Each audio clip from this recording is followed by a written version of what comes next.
Hi, Larry Stewart here with ForConstructionPros.com. I'm at Caterpillar's Edwards Demonstration and Training Center. I want you to meet the brains behind the imagery that Caterpillar's creating to put together the resurgence, the renewal of the CAT Trials program, this PAC-MAN board. This is Jeff McAllister, who's a motion designer, and Lance Endries, who's the senior art director on this project. Guys, I understand this is more than just an art project for you guys. You're both kind of into this whole PAC-MAN thing, right? Yeah, this is a passion between the both of us. I mean, since the concept of the project, we've been bouncing ideas back and forth at least 3 to 4 times a day on a regular basis. Oh, yeah. The concept here is carved in this field. There's a maze physically cut into this field 4 feet deep, but there's a whole bunch of art direction that goes behind this. Caterpillar's celebrating a 95th anniversary. Bandai, the owners of PAC-MAN, are celebrating a 40th anniversary. So they've been sort of all over this thing, you know, wanting to do it, but also wanting to protect their IP. So you guys have really been involved in making sure things look the way they want it to look. So yeah, it was a true collaboration between Caterpillar and Bandai. The IP in general, I mean, you wouldn't think those two IPs could go together, but the collaboration between the both of us was incredible. And when it comes to the art direction aspect, I had to pull in so many different aspects of art direction. It was really breaking my brain there for a number of days, and I had to talk to Jeff a number of times to you know, kind of refocus my efforts. Because you've got Caterpillar, you've got Bandai, and then we had to tie in all these different concepts as far as we wanted the 95 campaign involved. We wanted some call out to some other campaigns. So it was a tough balance, but I think we pulled it off in such a fashion that it really has come together beautifully. Yeah, the internal challenge can be really interesting because you've got building construction products, we've got general construction, you've got the services group, you've got CAT Financial, you've got, who am I missing? I'm sure. But then you've also got this other big brand based in Japan. And Caterpillar, being the big global company that they are, I'm sure they really wanted to do a good job of making sure they represented both brands. Equally balanced in such a fashion that it represents us both in a positive manner. Right, right. And you'll see from the video a lot of your handiwork. You know, one of the things to think about here is that this isn't just a maze carved into a field. That's fantastic enough as it is. You've got to animate ghosts and the Pac-Man to go with these skid steers running around. What was that like, Jeff? The whole process has been pretty interesting because when we first started, we each had our own kind of, oh, this is what Pac-Man looks like, or there's so many different variations of Pac-Man that we started in one direction. Then once we actually started working with Bandai, it was really great because they were able to go, no, you can't mix retro Pac-Man with classic Pac-Man. Right. Or so it was Lance doing a lot of the berm artwork. He did all the berm artwork on the top and just really getting that right, how to combine the CAT and the Bandai. So it's like a 50-50 partnership with that.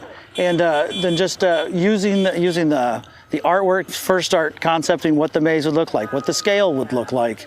We were able to kind of do our own first 3D mock-up before it was... We had to work way ahead of the curve. We were essentially working with maze and 3D mazes before it was even to our geological friends who laid it out for us. They do all the GPS layouts to where they're actually going to put it and stuff. So. And you couldn't just use the designs from Bandai because the size ratios are a little different. You got to be able to get a skid steer, a machine the size of a skid steer, around all these corners. So, the scale-wise, it is the appropriate size. They scaled everything up to pretty much be proportional. We got assets from Bandai, and some of it for what our needs are. I had to kind of recreate the Ghost and the Pac-Man, just because, whereas in the Pac-Man games you see it just from, you know, this kind of angle from here, or in the classic one it's just from the top. But we're going to be having camera angles all over. There's GoPro cameras, there's cameras on the berms, there's a drone, so it really has to look good from every angle. So that's where we've really done a lot of like working with them to, you know, because in the game, you know, the ghost will look whichever direction they're going to go. So they have a lot of like, no, he can't look straight. Can you move his eyes a little this way? And that's great explanation, because that takes into account the real world versus video game physics that come into play. Yeah. You know, we can't have skid steers running into skid steers. We can't have it turning into a set of eyes and seeking back so quickly. We had to take quite a few things into account. I mean, there was the interaction, and then there was the corridors down the side. side, we had to take that into account too. Yeah. But there were so many things involved that, you know, couldn't be accomplished, but we tried to pay an homage to it, at least in some degree. You're creating something completely new here too, because Pac-Man's 2D, right? What was the process of making these Ghosts and Pac-Man 3D? Well, they've done games before in 3D. They've actually got Pac-Mania, which is the one that they referenced a lot, because we originally started the 2D route, and we had even thought, me and Lance have brainstormed a ton about how do we actually pull this off if we wanted to actually make it competitor game, which that's what about broke the brain. Like, do we get sensors? How do they know what pellets they've eaten? You know, how do you get the power-ups? The ghost can't get out of the way if Pac-Man eats them quick enough. So it really led itself to a very certain format that we had to do, it's more about telling the story. How around every corner there's, on a job site, or how Pac-Man goes around every corner, there's a ghost. That with a cat machinery, there's a problem on a job site. It's around that corner. The story started kind of unfolding as it kind of went along. The Pac-Man angle, the personal Pac-Man angle here is because I remember when Pac-Man came out and playing the game. You guys don't look anywhere near as old as me. When did you guys start playing Pac-Man? Oh my gosh, right when it first came out.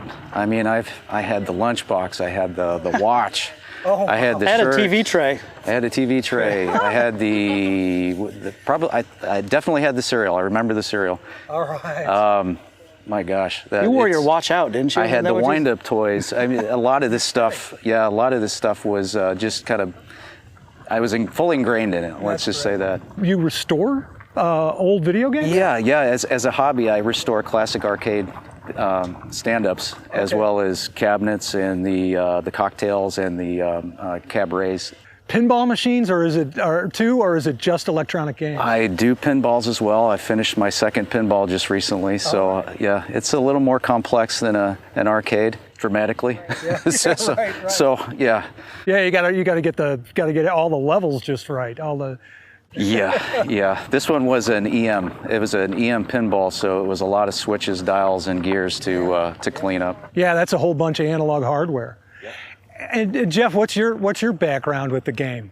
Just remember playing it, showbiz as I was a kid, going to the arcade, playing all the time, and just really the love of all, games. But the opportunity to do Pac-Man in this one was it was really hard to, not pass up, to really, take me back to when I was a kid, the arcade, and just the relationship to, like the joysticks, that the operators are running today. Just that connection to me, I haven't even had a chance to run one of them yet. I'm waiting for the cruise opportunity to try the skid steer. Yeah, me too, actually. I'm hoping I get a chance to try and knock one of those walls down. So what was it like to work with Bandai? You guys got some cool fanboy memories from that?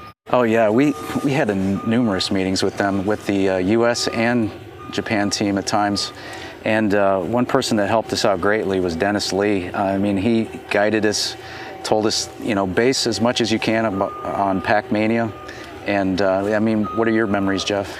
With Dennis, it was great because our first iteration that we showed them was pretty slow, and it was just from a storyboard aspect, and he really helped us give us the not the gameplay, but more of the dynamics of how it feels from different aspects of the game, of just moving through the game from level 0 all the way to 255, of getting to that end stage. So because the gameplay itself can be fairly monotonous as you're watching somebody do it. It's a lot of the same stuff, but he was great. And then there was a lady named Pearl. She was also giving great feedback. She had you could tell she really was excited about the cat machines. I remember her saying her son. They were both fanboys. They were both fanboys, of Caterpillars. So we had a pretty good connection. She had some Star Wars stuff in the back that I instantly recognized. And I was like, Pearl, is that a Galaxy's Edge lightsaber? And Archie, at the end of that conversation, Archie's like, you two are not allowed to talk anymore. So, yeah, we don't have enough time. Yeah. Well, we should probably, on that note, show them the socks. Oh, yes. I thought since I was going to be out here today, I wore some Pac-Man socks. Nice. Can't come to the world's largest Pac-Man maze like this and leave those Pac-Man socks at home. Right, exactly. Yeah, right. They've been sitting on the top of my sock drawer waiting for today. So that's great. Jeff, Lance, thank you so much for your time. Thanks for telling us about this. I can't wait to see the results. Thank you. Thank you, Larry.